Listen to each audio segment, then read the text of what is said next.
关注囧道囧，啥菜你都会做。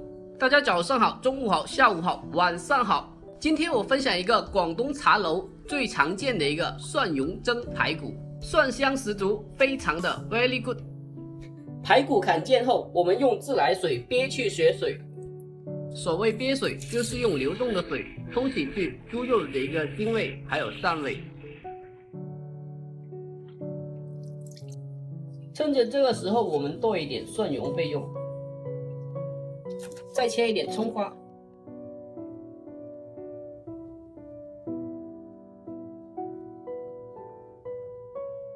有条件的话，可以搭配一点红椒米啊，搭配一下颜色。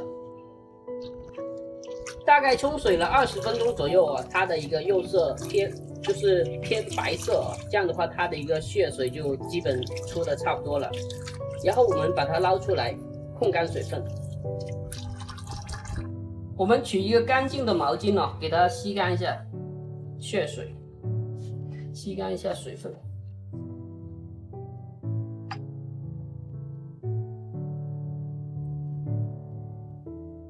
下面我们开始腌制一下，加一点的盐，先给它捉匀了，把它捉到起胶，有一点的粘手的就可以了。先捉匀，有点粘手的。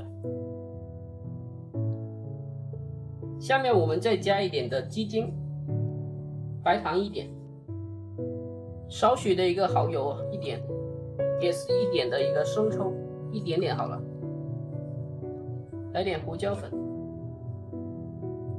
加入我们那个蒜蓉啊。继续给它做匀，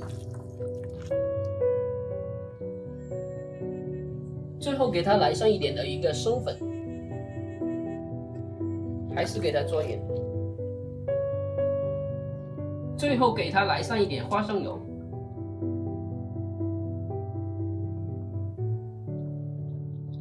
最后给它装盘平铺啊，这样的话可以均匀的熟透。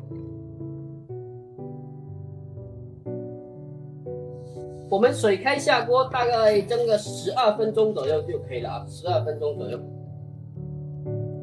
吉时已到，出锅撒上我们的一个葱花，这道菜就完成了。下面是我们这节课的技术总结：第一，排骨砍件后要进行憋水处理，口感要比没有憋过水的要更加的好。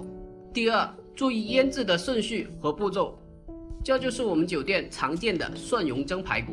赶紧收藏起来。